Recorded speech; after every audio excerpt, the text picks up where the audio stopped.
이 시간 잠깐 말씀 듣기 전에 기도하도록 하겠습니다. 함께 기도하겠습니다. 사랑과 은혜가 많으신 하나님, 우리를 구원하여 주셔서 감사합니다. 그 은혜에 감사하며 예배로 나왔을 때 말씀 듣기를 원합니다. 우리의 마음 가운데 성령 하나님 보내주셔서 그 성령의 깨달음 가운데 오늘 말씀이 무엇을 말하는지, 우리로 하여금 어떻게 살라 하시는지 듣게 하시고 그대로 순종하며 살아갈 수 있는 모든 청년들 되게 하여 주시옵소서. 언제나 함께 하실 주님의 이름을 높여드립니다. 감사와 찬양을 드리며 예수님의 이름으로 기도합니다. 아멘. 여러분 가운데 그 게릴라 콘서트라는 프로 아시나요? 제가 청소년 시기 때 그게 굉장히 이렇게 감동을 주는 프로였는데, 형국 형제 알죠? 네, 모른 척합니다. 네, 진짜 몰라요? 모르는 것 같아요. 옛날 나름 그래도 인지도가 있는 가수가 이제 그 트럭을 타고 돌아다니면서 홍보를 해서 몇 시에 이제 콘서트를 합니다라고 홍보하면 이제 블라인드 쳐 있다가 착 열리면서 몇 명이 와서 이제 그 콘서트에 참여하는지 뭐 이런 식의 프로였어요. 제가 오늘 이 앞에 앉아 있는데 앞쪽에 앉다 보니까 뒤에 얼마나 앉아 있는지 알 수가 없잖아요. 그래서 딱 돌아서 보는데 생각보다 많은 분들이 여기 계셔가지고 얼마나 기뻤는지 모릅니다. 네, 그 기쁜 마음만큼 오늘 좀 떨리는 마음으로 오랜만에 많은 분들 만났으니까 여러분들 안에 하나님의 뜻하심과 하나님의 사랑이 잘 전달될 수 있도록 함께 기도하는 마음으로 오늘의 말씀을 들어주었으면 좋겠습니다. 할렐루야. 주의 사랑으로 무난합니다. 한 주간도 평안하셨습니까? 지난 일주일간의 시간을 돌아보았을 때 하나님의 도우심으로 살았습니다 라고 고백하는 모두가 되었으면 좋겠습니다. 저는 지난 주일에 광고 드렸던 것 중에 하나인 단독으로 신앙생활하는 분들을 찾아가서 신년 달력과 말씀 카드, 그리고 이제 교회에서 준비한 작은 과자 세트, 그리고 작년 목사님께서 위임 받으셔서 준비한 수건을 돌리는 시간을 가졌습니다. 사람과 사람이 친해지는 과정이 없이는 친해지는 게 어려운지 여러분 잘 아시죠? 특별히 이 기간이 그런 것 같습니다. 만날 수 없어서 더 그런 것 같습니다. 좀 모이면 얼굴도 보고 부딪히면서 사람들을 알아갈 텐데 다 하얀 마스크를 쓰고 있기 때문에 알 수가 없는 그런 상황이었어요. 그래서 어떻게 친해질까, 어떻게 접근할까라고 고민하던 중에 해야 되는 일이 있어서 적혀있는 명단에 한 명 한 명씩 전화하면서 이야기를 나누는데 너무 반갑더라고요. 어떻게 살았는지 삶도 나눠주고, 이사 간 지가 꽤 됐는데 아직 교회에서 정리가 안 돼서 그것들을 수정해주고, 금방이라도 찾아갈 마음으로 거리가 가깝다라고 확인되어져서 아직 가야지라고 작정하고 주소를 받았는데 의정부에 살고 있더라고요. 그래서 교회에서 좀 탈출하고 싶어서 일부러 차를 몰고 의정부까지 가서 형제를 만나고 축복해주고 기도해주고 그러고 왔습니다. 그렇게 돌아오는 과정 가운데 긴 메시지를 주는 지체들도 있었고, 짧은 메시지를 주면서 감사합니다라고 전해주는, 그리고 무엇보다 찾아가겠습니다라고 했을 때 어떻게 전도사님이 오십니까? 라고 얘기하는 지체들이 너무 많았어서 내가 오는 거를 싫어서 그런 건지 아니면 그게 너무 조심스러워서 그런 건지 모르겠지만 그 과정 가운데 그런 고백들을 주고받는 과정 안에서 진짜 이게 사역인데 라는 마음에 굉장히 즐거운 한 주를 보냈습니다. 이제 앞으로 지난주도 마찬가지, 그 전주도 그랬지만 이제 주중에 한두 번씩 찾아가서 같이 식사하고 차를 마시고 교제할까 합니다. 여러분들 학교를 갈 때, 아르바이트를 갈 때, 직장에 출근할 때, 혹 퇴근할 때 그 길을 동행할 수도 있고요. 제가 차를 몰고 데려다 줄 수도 있고요. 여러분 원하시는 방법들로 저를 불러주시면 함께 그리스도의 안에서 사랑을 나누는 그런 사역자가 되도록 하겠습니다. 오늘 함께 본 본문의 말씀은 예수님께서 한 곳에서 기도를 마치실 때의 장면으로 시작합니다. 지난 1월부터 계속 봐오고 있는 누가복음은 여타 공간복음과 요한복음과 달리 기도에 대해서 많이 강조하고 있는 복음서입니다. 누가복음의 여러 곳을 보면 예수님이 기도하시는 모습을 만날 수 있습니다. 3장에도 있고요, 6장에도 있고, 9장에도 있고, 10장에도 있습니다. 그리고 오늘 함께 본 11장, 이 본문의 말씀에서도 예수님께서 기도하셨다라고 기록하고 있습니다. 결국 예수님께서는 기도가 습관이었고 기도가 생활이었습니다. 어쩌면 예수님께서는 기도가 많은 표현, 이렇게 많이들 표현하는데요, 기도가 호흡이 되었을 수도 있습니다. 살아가는 유일한 호흡의 방법일 수도 있었을 것입니다. 이 모습을 예수님의 제자들에게 본으로 보이셨습니다. 그런데 기도의 장면들에서 제자들의 모습을 보면 함께 뜨겁게 기도했을까요? 아니요, 그렇지 않았어요. 아까 홍 목사님께서 찬양인도 말미에 그런 얘기를 하셨죠. 하나님을 예배하는 데 있어서 좋은 환경과 좋은 조건, 좋은 여러 가지 이유들이 많은 사람들이 하나님을 더 열심히 예배하는 것보다 그렇지 못한 환경과 그렇지 못한 나라들이 더 하나님을 예배하고 기도한다라고 얘기합니다. 예수님의 제자들은 기도하시는 예수님의 모습을 너무나 많이 봤고 그 자리 가운데 초대하였고 데려가셨습니다. 그런데 예수님의 제자들은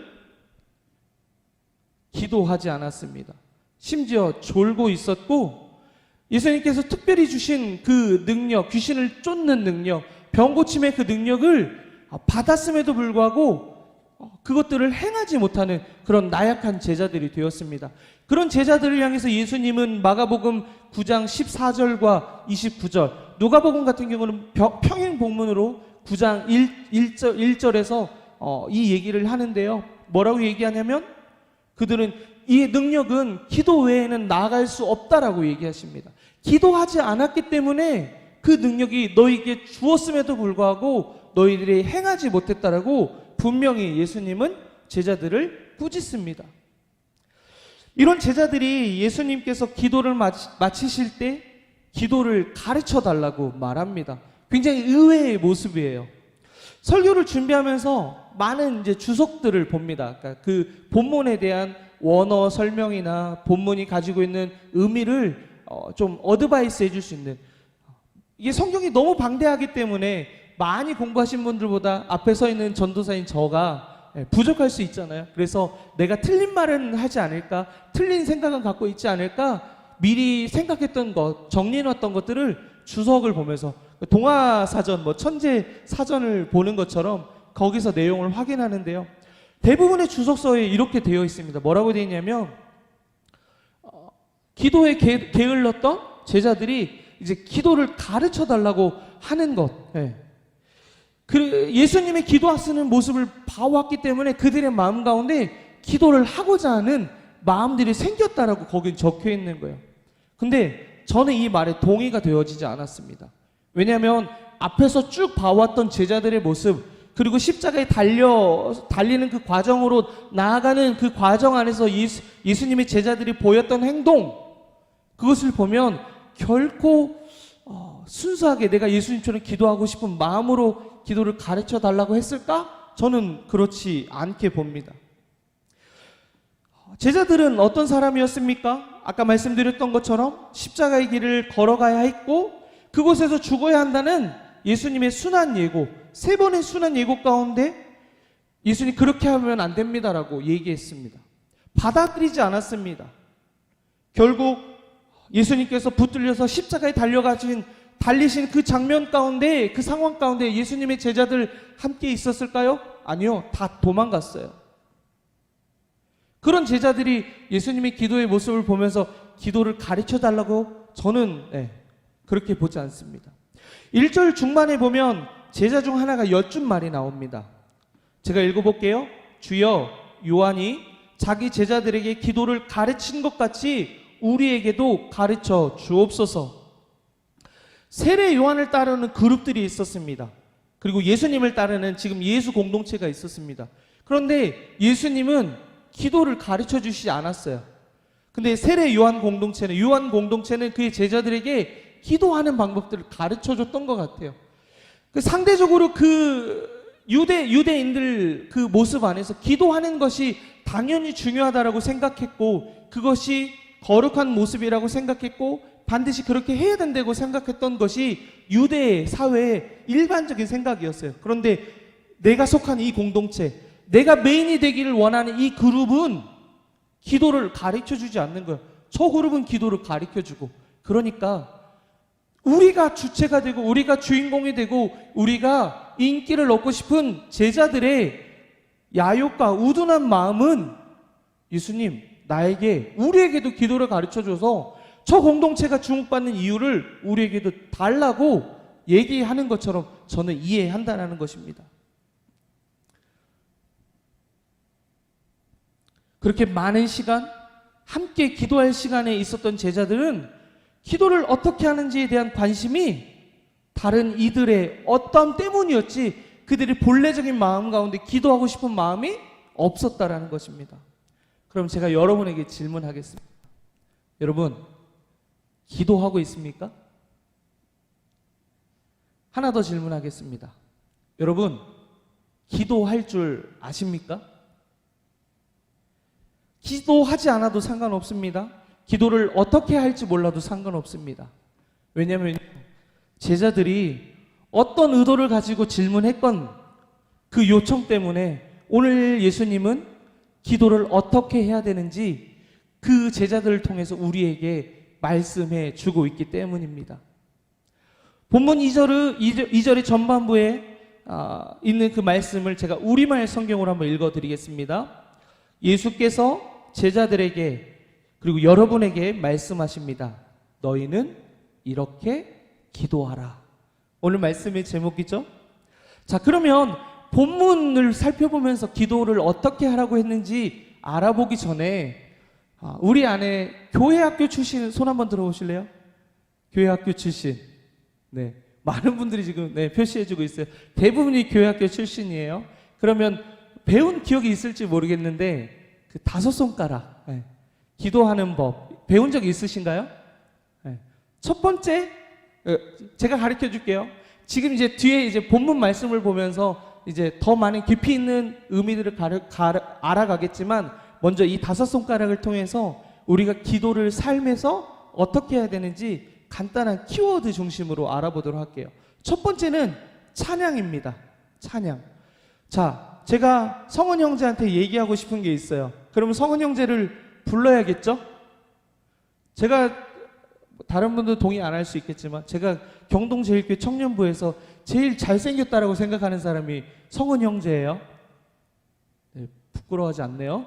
인정하는 것 같아요. 자, 그러면 제가 성은 형제를 부르는데 이름을 부르지 않고 거의 못생긴 사람 하면 안 쳐다볼 거 아니에요. 그나마 잘생긴 사람 부르면 난 줄 알고 쳐다볼 건데, 그러니까 우선 첫 번째는 기도의 대상인 하나님을 부르고 찬양하는 거예요. 그리고 두 번째는 감사하는 거예요. 그분이 내 삶 가운데 무슨 일을 하신 거에 대해서 감사하는 거예요. 그리고 세 번째, 나의 잘못을 구하는 거예요. 하나님, 내가 이런 것 저런 것 내 삶 속에 하나님 구원받은 자 기도, 교회를 위한 기도, 가정을 위한 기도, 나라를 위한 기도를 하는 거예요. 그리고 마지막 나의 기도를 하는 거예요. 그리고 마지막으로 예수님의 이름으로 기도합니다. 다른 방법으로는 하나님이 우리의 기도를 듣지 않으세요. 중보자 되시는, 참 중보자 되시는, 참 구원자 되시는 그 예수님의 이름으로 기도합니다라고 고백할 때만 우리의 기도를 받아주시는 거예요. 그러면 이제 이 5가지 한번 해볼까요? 손 한번 들어보세요. 자, 우리 경동제일교회 청년 친구들 손 한번 들어주세요. 자, 첫 번째 뭐였죠? 찬양. 두 번째 감사, 회개, 중보, 간구. 대표 기도를 하면 이 원칙을 가지고 기도하면 좋아요. 이렇게 기도하면 건강한 기도문이 됩니다. 그리고 개인의 삶 속에서 기도할 때도 이 방법들, 이 툴을 가지고 기도하면 이 툴이 오늘 이어서 나올 설명되어지는 부분 안에서 만들어진 기도법이거든요. 이렇게 기도하면 건강한 기도가 됩니다. 그런데 정말 다급하고 정말 절실하면 이런 방법 필요할까요? 필요하지 않을까요? 우리 아이들이 저에게 세상에서 가장 멋있는 아버지여, 내가 내 삶에 밥을 주시고 예쁜 옷을 입혀주시는 아버지께 감사하나이다, 이렇게 얘기 안 하잖아요. 그냥 아빠하고 그냥 막 얘기한단 말이에요. 여러분 기도할 때 그런 기도로 나아가면 됩니다. 자, 그러면 이제 말씀으로 들어가서 한번 우리에게 어떻게 기도하라라고 얘기하셨는지 살펴보도록 하겠습니다. 예수님은 하나님을 아버지로 부르는 것을 기도의 시작이라고 가르쳐 주셨습니다. 이를 통해서 우리가 알 수 있는 것은 하나님이 누구신지, 즉 하나님이 우리의 아버지라고 선포하는 것입니다. 예수님께서 밝히신 그 하나님 그리고 나의 아버지라는 이 사실은 놀라운 은혜이고 놀라운 선물입니다. 아버지라고 말할 수 있는 것, 그것은 놀라운 선물이라는 것입니다. 하나님이 나의 아버지가 되신다. 세상에서 가장 힘이 있고 능력이 있는 분이 여러분의 아버지라고 생각하면 여러분 어떤 마음이 드실까요? 하물며 힘과 능력이 있는 분이 나의 아버지라고 하면 참 좋겠다 싶은 것이 우리의 마음인데, 만물을 창조하시고 그것을 다스리시는 분이 나의 아버지이다. 이건 엄청난 사실이에요. 너무나 큰 은혜이고 선물입니다. 아버지라는 호칭은 하나님과 기도하는 우리의 관계를 설정해 주는 겁니다. 아버지는 자녀의 필요를 공급해 주는 분입니다. 때로는 우리 인간의 아버지, 육신의 아버지는 그렇지 못할 때가 있습니다. 왜냐면요, 인생이라는 게 두 번 사는 사람이 있을까요? 아무도 없어요. 한 번쯤 연습하고 사는 사람들이 없단 말이에요. 그러면 우리 아버지가, 우리 어머니가 나에게 좋은 것을 주고 싶지 않은 마음으로 사셨을까요? 아니, 그렇지 않다라는 거예요. 좋은 것들 해주고 싶은 마음이 모든 아버지에게, 모든 어머니에게 있었어요. 제가 아버지가 돼 보니까 그 부분은 분명하더라고요. 그런데 내가 계획했던 거, 내가 생각했던 거대로 이 세상살이가 살아가지지 않아. 그러니까 내 아이들에게 상처를 줄 수밖에 없는 현실을 경험한다라는 거예요. 그러면 내 자녀도 아프지만 그런 상황으로 갈 수밖에 없는 부모의 마음은 이건 뭐 말로 못해요.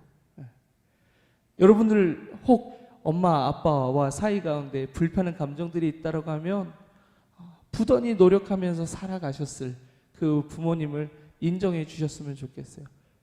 당장 뭘 가서 이렇게 변화된 모습을 보이는 건 어렵지만 내 마음 가운데 아버지의 어떠함 때문에, 어머니의 어떠함 때문에 내 마음이 불편했다라고 하면 그것들을 제가 금방 드렸던 설명대로 좀 놓아드렸으면 좋겠어요. 왜냐하면 이 부분이 굉장히 중요한 게, 내 육신의 아버지가, 내 육신의 어머니가 내 삶을 공급해준 하나님의 모델이거든요. 하나님은 우리가 볼 수 없잖아요. 그런데 하나님이 이 땅 가운데 아버지를, 어머니를 통해서 하늘 아버지가 어떤 분인지, 그분이 무슨 일을 하는지, 그리고 그들의 연약함을 통해서 참 아버지에게 소망을 두며 살아가는 것을 가르쳐 주시기 위해서 우리에게 아버지, 어머니를 주셨거든요. 그런데 아버지, 어머니의 실수한 모습을 가지고, 아버지, 어머니의 무능함을 가지고, 내 마음에 상처 줄 그 어떠함을 가지고 원망하면 결국 부모님이 힘들고 부모님이 속상한 삶을 사는 게 아니고 내 마음이 속상한 삶으로 살아가게 되고, 그 일그러진 부모 상 때문에 하나님의 모습을 바로 볼 수가 없어요. 하나님께서 여러분 마음 가운데 부모들과의 관계 속에서 어려움 주셨다라고 하면 찾아가 주셔서 그 어려운 마음들 풀어주시기를 기도하겠습니다.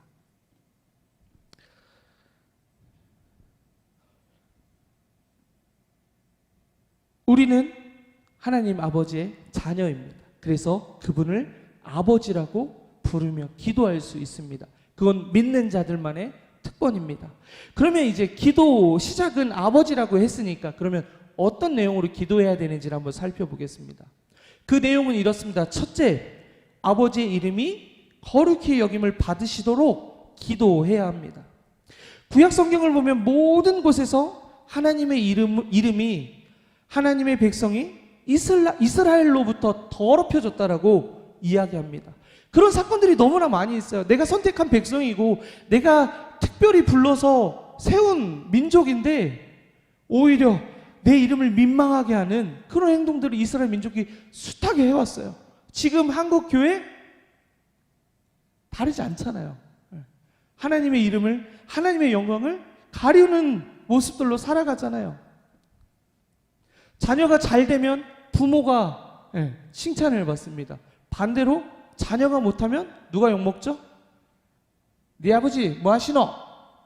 이런 얘기 듣는단 말이에요. 그래서 구약 성경에서 하나님은 자신의 이름을 거룩하게 되기를 갈망하셨어요. 에스겔 36장 23절의 말씀을 제가 우리말 성경으로 읽어드립니다.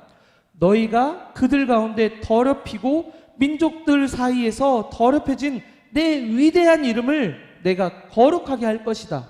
내가 그들이 보는 앞에서 너희를 통해 내 거룩함을, 누구? 너희를 통해서 내 거룩함을 보여줄 때 내가 여호와임을 그 민족들은 알게 될 것이다. 주 여호와의 말이다. 하나님은 우리를 통해서 더럽혀진 그 이름을 우리를 통해서 회복하길 원하십니다. 그래서 우리의 첫 번째 기도의 내용은 하나님의 이름을 거룩하게 하는 그 삶이 무엇인지 알고 그렇게 살기를 기도하는 것입니다. 그렇게 살 수 있는 능력이 여러분에게 있습니까? 내게 있습니까? 제 기도 가운데 있습니까? 아니요, 우리에게는 없어요. 그렇게 살 수 있게 하시는 분은 오직 예수, 오직 하나님, 오직 성령입니다. 그분의 도움을 받아야만 우리는 그분의 이름을 거룩하게 할 수 있습니다. 이스라엘 민족 가운데 예수님의 영이, 성령이 없었기 때문에 그들의 옳은 대로 살아갔던 거예요. 자, 그러면 내 필요를 아시고 채워주실 아버지께 내 필요를 구하고 채워달라고 기도하는 것이 아니라 내 아버지의 자녀로 합당하도록 살겠습니다라고 기도하는 것입니다. 그것이 첫째 기도입니다. 아버지의 이름을 거룩하게 하는, 온 세상과 열방이 나를 통해서 드러나는 하나님의 거룩하심으로 하나님이 하나님 되심을 알게 하는 것이 우리의 기도이고 우리의 기도여야 하고, 그것이 우리를 향한 하나님의 뜻인 것을, 그리고 그 뜻을 이루는 기도가 여러분의 기도가 되기를 축복합니다. 둘째는 하나님 나라가 임하도록 기도해야 합니다. 이 세상은 공중의 권세 잡은 자들이, 곧 사탄이 지배하는 죄로 인해서 파괴된 세상입니다. 파괴된 세상 가운데 살아가는 우리는 우리를 우는 사자와 같이 삼키려고 돌아다니는 마귀의 시험 가운데 노출되어 있습니다. 우리의 의지로, 결단으로 사탄과 마귀를, 그리고 악령으로부터 지켜낼 수 없습니다. 우리를 지켜낼 수 있는 힘은, 능력은 어디에 있을까요? 바로 하나님에게 있습니다. 찬양 가운데 그런 찬양이 있죠. 하늘 위에 주님밖에 내 마음과 힘은 믿을 수 없네. 오직 한 가지 뭐요? 그 진리를 믿네. 그 진리는 예수입니다. 그 예수만이 나로 하여금 내 연약한 의지와 내 결단, 내 힘, 그것을 벗어나서 그렇게 살아갈 수 있게 한다라는 것입니다. 하나님만이 사단의 세력을 무너뜨릴 수 있습니다. 하나님 나라는 예수님의 삶과 사역을 통해서 시작되었습니다. 그래서 우리는 그 나라가 확장되도록, 예수님이 다스리는 나라가 확장되도록 기도해야 합니다. 특별히 우리는 하나님 나라의 확장을 위해 부르심을 받은 자들입니다. 그래서 하나님 나라가 임하도록 기도하는 것은 예수님의 가르침을 믿고 주님의 능력을 믿는다라고 결심하는 믿음의 행위가 되는 것입니다. 이어서 세 번째 내용입니다. 본문 3절의 말씀을 한번 같이 읽을 수 있을까요? 네, 본문 3절의 말씀. 네, 함께 보겠습니다. 우리에게 날마다 일용할 양식을 주시옵고. 자, 사람을 가장 자유롭게 하지 못하는 것이 무엇이라고 생각하십니까? 우리로 하여금 자유하지 못하게 하는 것, 그것이 무엇일까요? 바로 돈입니다. 돈. 디모데 전서 6장 10절은 우리에게 이렇게 말합니다. 제가 우리말 성경으로 또 읽어드릴게요. 돈을 사랑하는 것은 모든 악의 뿌리다. 돈을 사모하는 어떤 사람들은 믿음에서 떠나 많은 고통으로 자기를 찔렀다. 돈 때문에 일하는 사람들 많아요. 돈 때문에 예배를 포기하는 사람 많아요. 돈 때문에 신앙을 포기하는 사람 많아요. 교회는 포기하지만, 신앙은 포기하지만 이 어려운 상황 속에서도 여전히 직장을 나가 일하는 사람들이 너무나 많아요. 그런데 나가서 일할 수밖에 없어요. 왜냐하면 그 돈이 우리에게 뭐라고 얘기하냐면 너희 어떻게 살 건데? 이렇게 우리를 옥죄 오기 때문입니다. 그 돈으로부터 자유할 수 있어야 한다라는 거죠. 근데 3절의 말씀은 우리에게 날마다 일용할 양식을 주시옵고 라고 기도한다라는 거예요. 욕심은 내 이웃의 것을 빼앗습니다. 그리고 내 이웃의 것을 맡겨주신 그것을 내 이웃에게 나눠주지 못하게 하고 그것을 계속 갖고 있게 합니다. 그래서 결국 나도 죽음으로 내몰고 내 이웃도 죽음으로 내몹니다. 염려는 먹고 사는 것 때문에 무엇을 먹을까? 무엇을 마실까? 무엇을 입을까 하여 하나님 나라를 빼앗아 갑니다.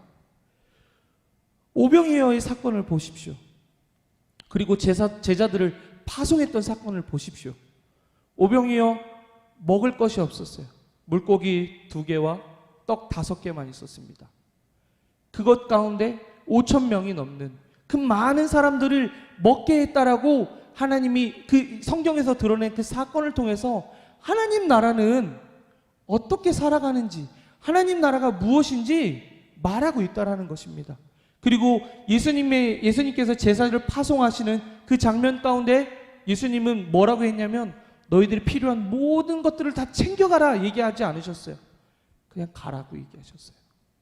네가 가는 그곳에서, 거하는 곳에서 공급받을 것이고, 그러고 있다가 지나면 다른 곳으로 가고, 그렇게 살라고. 그렇게 할 때 예수님께서 주신 능력과 이적의 사건들, 그리고 그들이 자유하게 각 마을들을 다니면서 하나님 나라의 복음을 전하고 하나님 나라가 그들의 밟는 그곳이 하나님 나라가 곧 되도록 했다라는 것입니다. 예수님은 마태복음 6장 33절로 우리에게 말씀하십니다. 그런즉 너희는 먼저 그의 나라와 그의 의를 구하라. 하나님 나라와 하나님 뜻을 구하라고 말하라는 것입니다. 기도하라는 것입니다. 그리하면 이 모든 것을 너희에게 더하시리라. 하나님께서 우리의 필요를 아시고 다 채워주겠다고 이야기하는 것입니다. 여러분 보십시오. 제가 아이들이 있어요. 이 아이들에게 아빠 일 좀 도와줘 라고 하는 일이 맞습니까? 제가 해야 그 일들을 더 잘할 거잖아요. 그런데 그 하나님이, 아버지 되신 하나님이 여러분에게 나의 나라와 나의 뜻을 위해서 일해줘. 그러면 내가 너의 삶을 책임져 줄게.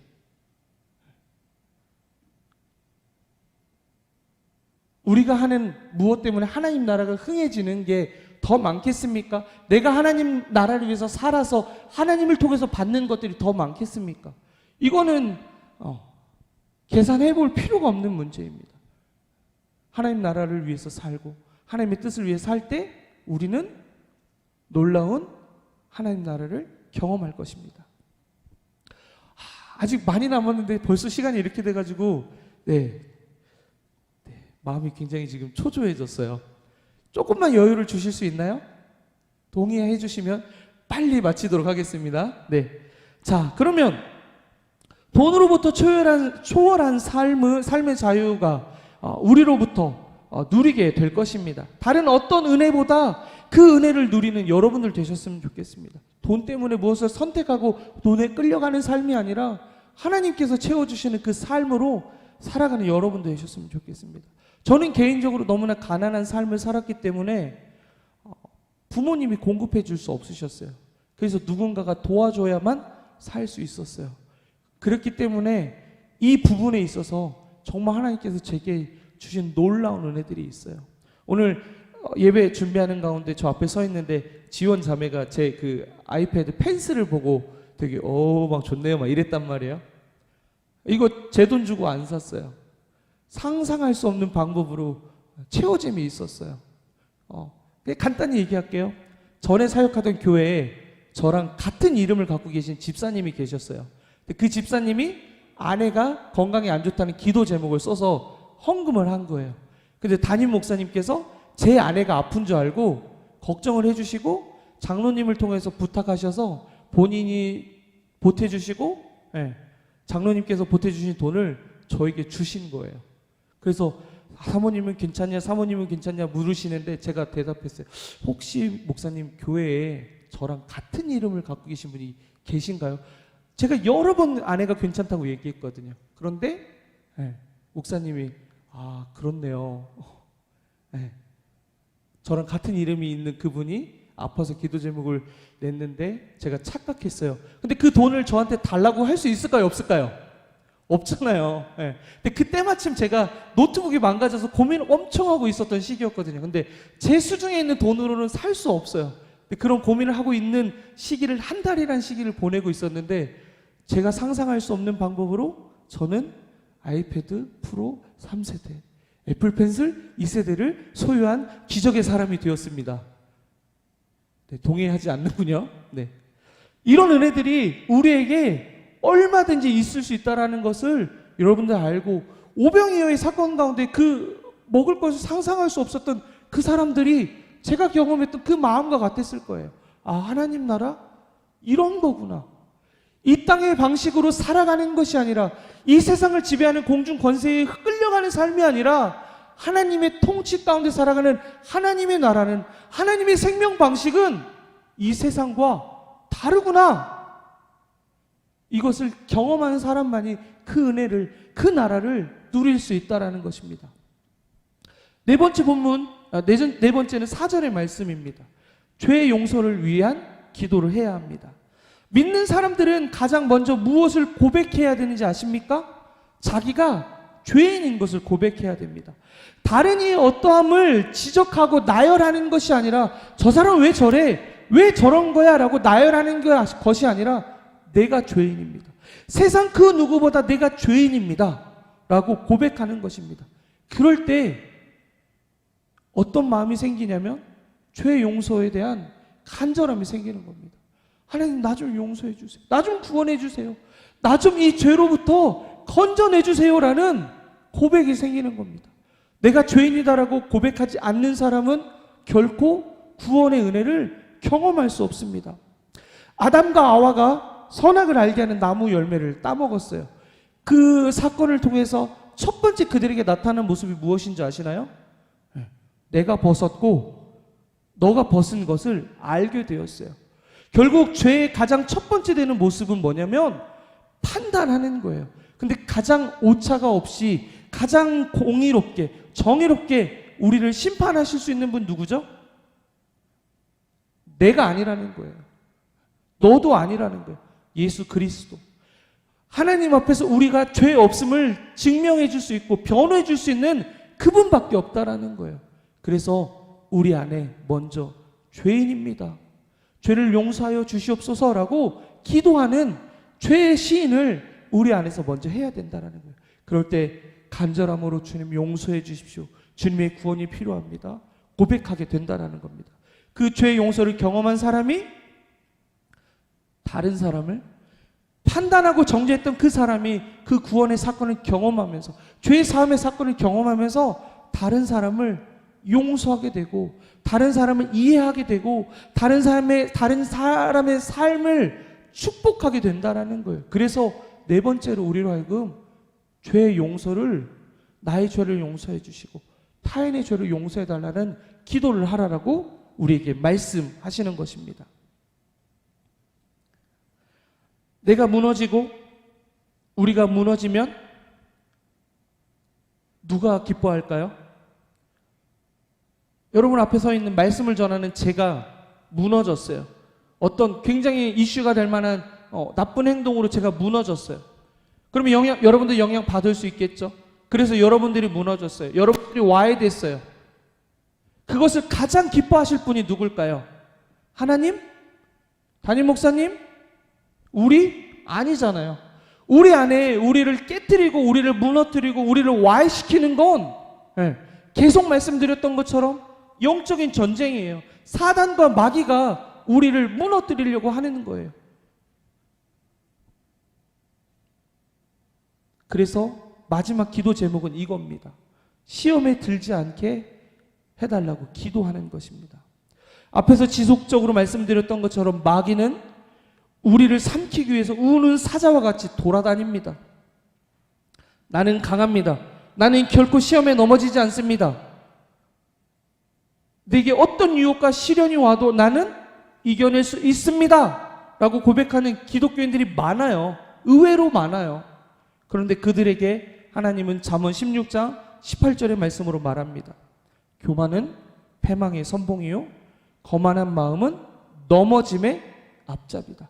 결코 넘어지지 않을 거라고 고백하는 그들에게 하나님은 말씀하십니다. 너 넘어질 거다. 우리는 우리의 약함과 한계를 인정하면서 인생의 위기를 구해달라고 기도해야 합니다.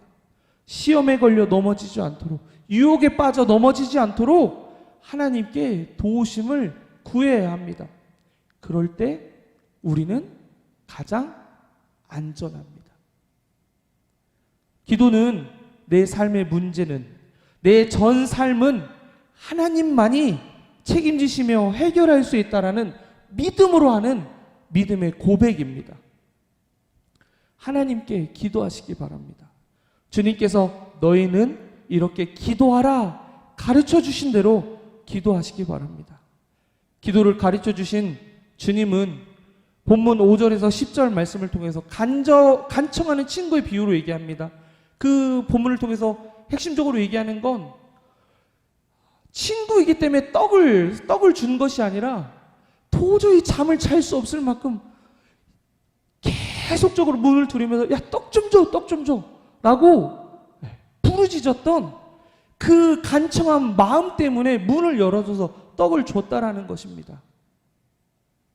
그 기도는, 그 간청함은 내 마음대로 내 뜻대로 하나님을 조정하는 기도를 말씀드리는 것이 아닙니다. 막무가내로 고집스러운 내 열심으로 기도하는 것이 아니라 하나님의 권능을 절대적으로 의존하면서 영적인 싸움을 이겨갈 수 있도록, 나를 무너뜨리려고 하는, 하나님의 교회를 무너뜨리려고 하는 그 세력을 이겨낼 수 있도록 기도하는 것.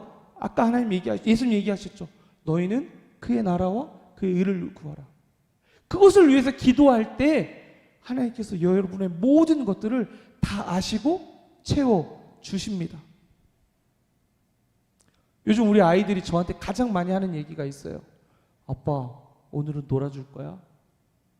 이 놀아줄 거야라는 이 말을 저를 볼 때마다 얘기해요. 근데 그 볼 때마다의 그 상황이 어떤 상황이냐면요. 제가 문을 열고 들어가요. 그럼 저를 봤잖아요. 그때 얘기해요.